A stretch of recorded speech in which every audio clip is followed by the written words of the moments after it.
Welcome back. Now, Australian teachers are leaving the profession in droves and parents are to blame. A recent study from La Trobe University in Melbourne found 80% of teachers had experienced some form of student or parent-led bullying in the last 12 months. Would you ever go back? No. Why not? No. It broke my heart, to be honest.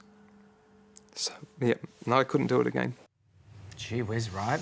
Let's get today's take on this with Shelly Horton from 9 Honey and Simon King from 9.com.au. Shelly, yeah, you are the daughter of teachers. Two parents. Two parents. This is a big thing. I read on the weekend as well. It's jumping into universities now too. Is it really? Yeah. So this is clearly becoming worse and worse. Yeah, so I rang Mum and Dad this morning, having seen the 60 Minutes episode and knowing I was going to talk about it, and they said, in a nutshell, it comes down to a lack of respect.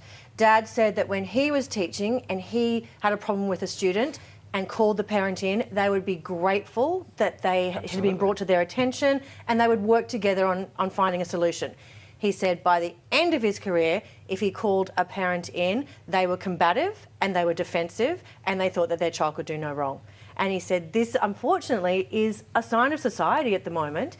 And the parents don't think they're doing the wrong thing. They think they're being their child's advocate, when in fact, I think we need to know that the teachers are doing their job and they need to be trusted. Watching that 60 Minutes episode and seeing that teacher cry actually just broke my heart as well. Like, these are the good people that you want teaching our kids. This is true. The concerning thing here, though, Simon, is that, you know, the aspect of litigation and legal action in America, I think we see this kind of thing all the time. And do we want to see that here? Well, we don't want to see that here. Yeah. I mean, parents have a right to comment on how and what their kids are taught. I think we'll accept that. But this rise of what the 60 Minutes called the playground monster of, you know, of parents picking fights in the schoolyard, of, you know, the access to electronic and email, to have 80% of, you know, our teachers bullied, it just seems outrageous. Bulldoze parenting, I think it's called. Bulldoze parenting is called now, where they just sort of push everything out the way for the sake of their kids. And that it's actually resulting in violence. Like, we are getting parents that are throwing punches. Like, this is not okay, people. No, definitely not. Also making news this morning, a female runner has accused organisers of a Brisbane fun run of blatant sexism after she didn't receive the same prize as her male counterpart. Alex Blake was awarded a prize pack for her first place win, despite the male winner taking home a $300 cheque. Simon. Yeah. Thoughts on this? Blatantly sexist. Blatantly sexist. I mean, they've obviously sat around in a room and made the decision to give the male runner $300 more than the female winner. So, it just astounds me that this nonsense still exists. The problem is she would have beaten a lot of most of the males that are running, because she's very fit and a fast runner.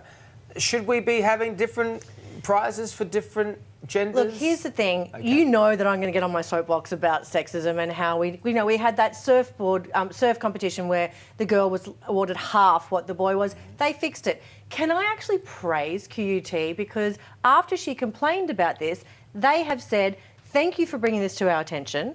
We will now have equal prize money for men and women. And it won't just be the top three, because the top three are normally men.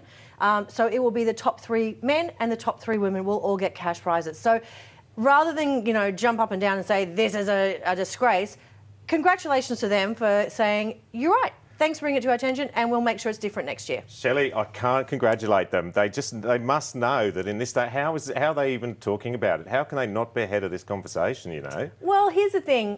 They've learnt.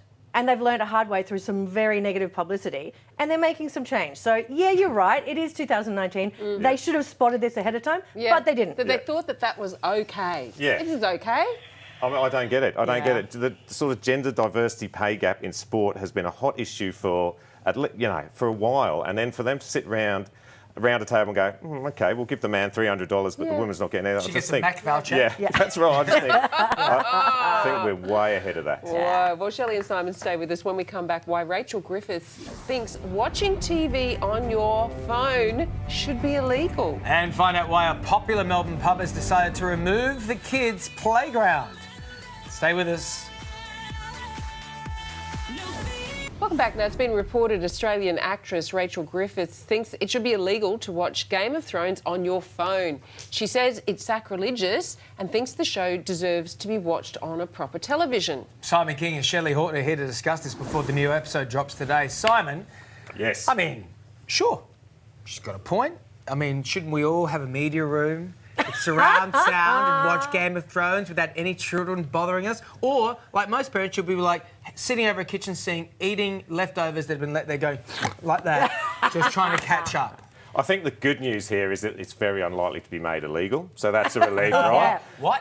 Yeah, and assuming Rachel isn't tongue-in-cheek about this whole thing, I mean, it's none of her business how we choose to watch it. It doesn't sound like the greatest way to watch such a great show, but, you know, if you can only watch it on your phone, watch it on your phone. It's awesome. Look, I totally get where she's coming from because it's a her big craft. It's an artistic experience. It's the artistic experience. Exactly. It's beautiful. Watching it on a big screen would be magnificent. But we don't have reality. that time. So here's the thing. She's a purist. That's fine. I love watching TV on my phone. So much so that I got the little pop What's that? on the end because I kept watching No, it and like it there's would fall on my face in Yes. bed. So now I can hold it and it won't fall on Can me. I test it out? Yes. Oh, it's, Yes. Not that I... It's amazing. Oh, So yeah. extra And you Sponsored don't by- get... Yeah. I'm in bed and I'm... God, you're on my hand. Can you get that, get that down? There you go. So it does work. See? I like that. Yeah, I'm all for it.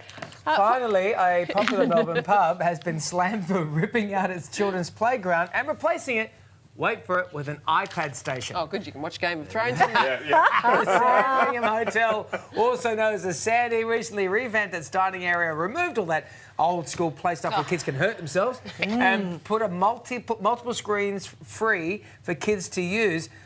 Look, you know what? I don't know. Just people have branded this as disgusting. But you're in I a think pub. it's genius.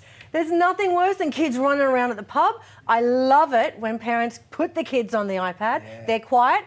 I know that there's concern with screen time, so watching Game of Thrones. let them not have screen time for the rest of the day, and then they can have it at the pub, so we can all enjoy our drinks. Mum, Dad, do you want to go to the pub so we can watch telly?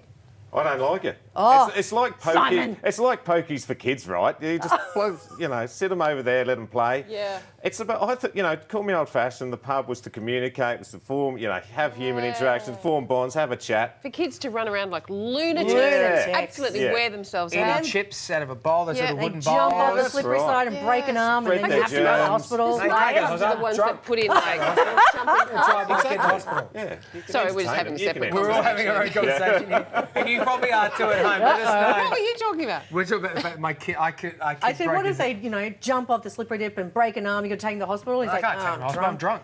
That's right. Can't I'm at drive the pub. them. You know. Killing my buzz here, man. Oh dear. Okay. I'm a good parent. Yeah. Go to Facebook and Twitter and let us know what you think about either of these topics. Thanks, Simon. Thank Thanks, you. Shelley. Thank you. No comment. Coming Don't up on tag us. Today Extra, which debts should you...